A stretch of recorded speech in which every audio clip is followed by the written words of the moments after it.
요나, 니느웨를 향한 선포에 대해서 함께 말씀을 살펴보겠습니다. 안쪽에 보시면 첫째, 명칭에 대한 부분이 먼저 나와 있습니다. 요나에 대해서는 명칭은 히브리어로 봐도 요나라고 그대로 얘기하고 있는데요. 이 요나라고 하는 것은 비둘기라는 뜻입니다. 그래서 비둘기처럼 화평의 복음을 전해야 하는 선지자의 사명을 우리에게 보여주고 있습니다. 영어로는 조나 이렇게 말하는데요. 우리말로는 사람 이름 그대로 요나라고 이렇게 되어 있습니다. 요나는 특별히 여로보암 2세 시대, 주전 8세기 시대를 배경으로 하고 있습니다. 북이스라엘 입장에서는 매우 번성하고 매우 축복을 받았던 매우 화려한 그런 시대였는데요. 그는 하나님 앞에서 특별히 아모스, 호세아 이러한 사람들과 함께 선지자로서의 부름을 받게 되었습니다. 그가 활동할 당시에 특별히 아수르는 부담스러운 존재였습니다. 그리고 매우 위협적인 존재였습니다. 오늘 지금 본문에 등장하는 니느웨 성 아수르의 수도인데요. 당시 이 아수르는 매우 잔인한 민족으로 알려져 있습니다.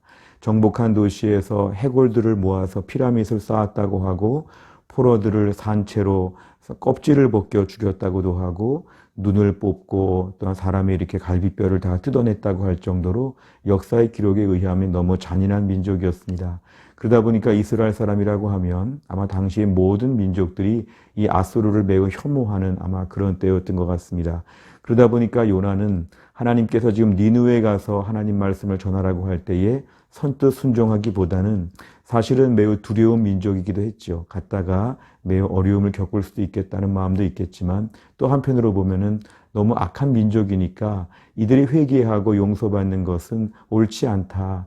이들은 응징하는 벌을 받아야 된다. 아마 이런 여러 가지 이유로 그는 하나님 명령에 불순종하게 되었고 특별히 니느웨 쪽, 아수르 쪽으로 가는 것이 아니라 정반대 다시스는 스페인 쪽이라고 저희가 알려져 있는데요. 정반대 방향으로 그는 도망갔다가 다시 돌아오게 되고 사명을 감당하는 이야기, 이게 바로 요나의 이야기입니다. 지도를 보시면은 바로 다시스가 지금 스페인 밑에 있습니다. 매우 멀리 가는 것이죠. 전혀 반대 방향입니다. 니느웨는 동쪽으로 가는 것이기 때문에 반대 방향으로 가는 그의 모습을 저희가 볼 수가 있습니다. 구조를 보시면 모두 4장으로 구성되어 있습니다. 1장에는 반항하는 요나, 하나님이 부르셔도 엉뚱하게 가지 않는 다른 데로 도망가는 요나, 두 번째를 보면 회개하는 요나, 물고기 뱃속에 들어가서 하나님께 회개하고 새롭게 출발하는 요나가 나와 있습니다. 오늘 3장이 바로 순종하는 요나인데요. 니느웨 지역에 가서 이제 복음을 전하게 되고 하나님 말씀을 전하게 되었을 때 놀라운 회개 운동이 일어나게 되었다는 걸 보여줍니다. 마지막 4장에 대해서는 하나님의 사랑, 하나님이 니느웨 이 아수르 족속을 향해서 하나님이 얼마나 이들을 사랑하고 아끼셨는지에 대한 하나님의 마음을 우리에게 보여주고 있습니다. 결국 이 요나서의 내용을 저희가 다 정리해 보면 선지자였지만 요나는 특별히 이 아수르 족속을 향한 분노가 있었고 무엇보다 이스라엘 민족의 좀 배타적인 모습을 보여주면서 하나님 말씀에 선뜻 순종하지 않았는데 하나님의 주권적인 역사로 강권적으로 하나님이 역사하셨죠. 풍랑을 만나기도 하고 물고기가 등장하기도 하고 여러 가지 상황들을 통해서 하나님은 그로 하여금 니느웨에 갈 수밖에 없게끔 하나님 몰아가셨고 또 니느웨에서도 전혀 예상 외로 모두가 다 회개하고 돌아오는 역사.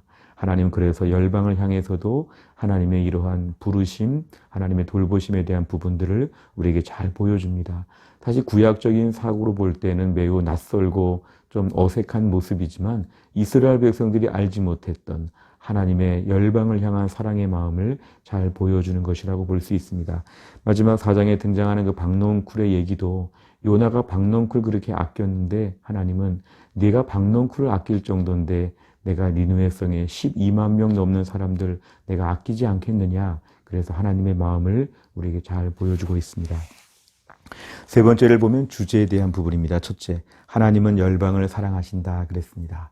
이스라엘 사람들이 볼 때는 하나님이 자기들만 선택하셔서 선택받은 민족, 선민이라고 이렇게 생각을 했고 모든 열방, 이방들을 향해서는 어찌 보면 짐승처럼 여기고 이들의 모든 죄에 대해서는 하나님이 다 심판하시고 자기들만 사랑을 받는다고 생각했지만 하나님은 열방을 향하여 사랑하신다. 하나님은 니느웨, 특별히 이들은 매우 악독한 잔인한 민족으로 알려져 있지만 하나님은 저들을 그냥 심판하시기보다 돌아오기를 원하셔서 선지자를 보내신다. 결국 하나님의 그 마음을 저희가 알 수 있습니다. 열방을 향한 하나님의 사랑, 이것이 잘 등장하고 있습니다. 두 번째를 보면 하나님은 회개하는 자를 용서하신다 그랬습니다. 이 회개하는 자, 사실 본문의 앞부분에 나오면 사실은 요나가 하나님의 부르심을 거스르고 도망갔다가 다시 올 때 물고기 뱃속에서 회개하지요. 그런데 하나님은 그의 회개를 받으셔서 그에게 다시 사명을 맡기신다. 다시 요나가 이 회개의 전형적인 모습을 보여주고 있고요. 또 한 가지는 니느웨 성 사람들이 지금 회개합니다. 그렇게 악하고 그렇게 못되고 그렇게 부족한 사람들이었지만 이들이 회개하는데 하나님은 회개하는 자는 용서해 주신다. 회개하는 자는 받아주신다. 요나도 니느웨 사람들도 하나님은 받아주신다. 이걸 우리에게 오늘 보여주고 있습니다. 세 번째는 하나님의 주권을 제한할 수 없다 그랬습니다. 하나님의 주권, 하나님이 임의로 일하시는 건데요. 하나님이 열방을 사랑하신다. 이런 것을 이스라엘 사람들은 거스를 수 없었습니다. 하나님, 어떻게 이렇게 악한 민족을 하나님이 돌보시려고 합니까? 하나님은 그런 것들을 다 넘어서서 하나님의 주권적인 역사를 지금 집행하고 계시죠. 오늘 본문에 등장하는 모든 자연 현상들, 풍랑이 일어나고 큰 물고기가 준비되어 있고 물고기 뱃속에 들어가고 또한 동풍, 벌레, 이 모든 상황들을 볼 때 오늘 요나는 하나님의 주권적인 역사, 천지 만물의 모든 것을 주관하시는 하나님의 역사, 주권을 보여주면서 우리가 그 앞에 순종해야 됨을 강조하고 있습니다. 마지막 네 번째, 적용에 대한 부분입니다. 첫째, 세상 만방을 향해 복음을 전해야 한다. 하나님이 열방을 사랑하시고 복음을 전하기를 원하신다면 우리는 오늘 순종해야 하죠. 오늘 요나는 순종하지 않고 이런저런 자기 생각들이 많았는데 하나님은 세상 만방, 심지어 악한 자들에게도 하나님은 복음을 전하고 하나님께 나오기를 원하신다. 해외 선교에 대한 저희들의 마음과 또 국내 전도에 대한 마음들, 또 새생명 축제나 태신자 작정, 오늘 태신자 작정에 대한 말씀 들으셨는데요. 이 모든 것을 하나님은 반드시 요구하십니다. 왜냐하면 하나님이 열방을, 불신자를 사랑하시기 때문에 우리가 그 일을 위해서 쓰임을 받는 것이죠. 요나처럼 도망가거나 회피하지 않고 하나님께 쓰임받는 것, 세상 만방을 향해, 불신자를 향해 하나님에 대하여 증거하는 사명, 우리에게 있다는 걸 기억해야 합니다. 두 번째, 오늘도 회개하면 다시 출발할 수 있다 그랬습니다. 사실 오늘 니느웨 백성들 하나님이 용서해 주시는 거 매우 의아하게 보일 정도입니다. 하나님의 심판을 지금 전하라고 했는데 심판을 전하는 자리에서 회개하고 돌아오니까 하나님 다 용서해 주십니다. 오늘 요나는 하나님 말씀을 정면으로 거슬렀지만 회개하니까 용서하여 주십니다. 오늘도 우리의 삶에 회개할 부분들을 회개하면 하나님 받아주십니다. 동이 서에서 먼 것 같이 하나님께 회개하고 나오면 죄과를 우리에게서 옮기신다고 하셨습니다. 하나님 최근에 나의 삶 가운데서 부족한 점들을 가지고 회개합니다. 저를 용서하여 주시옵소서. 이런 회개의 심령을 갖는 것 오늘 우리에게 매우 중요합니다. 회개하고 다시 한번 믿음으로 살아보겠다. 이런 결심을 해보시기를 바랍니다. 세 번째는 내 생각을 버리고 순종해야 한다 그랬습니다. 개인적인 생각과 개인적인 감정, 오늘 이스라엘 백성들이 아수르 민족을 향하여 가지고 있는 생각들, 요나의 마음이 우리에게 다 있습니다. 이런저런 판단들도 참 많습니다. 그런데 중요한 거는 나의 생각을 버리는 훈련들이 필요합니다. 때론 기도하면서 백지 상태로 하나님께 나아가는 것이 필요하죠.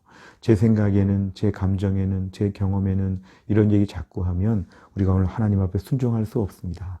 하나님이 내 밑에서 결제를 받으시는 격이 되는 거죠. 하나님, 오늘 제가 순종하겠습니다. 제가 주권자가 아니라 하나님이 주권자이시기 때문에 저는 무조건 따르겠습니다. 이렇게 판단하게 될 때 하나님 우리 가운데 역사하시고 하나님께서 우리에게 은혜를 베풀어 주실 것입니다. 오늘 말씀을 통해서 니느웨를 향한 요나의 선포, 우리의 삶에 대한 선포가 이루어질 수 있기를 간절히 바랍니다.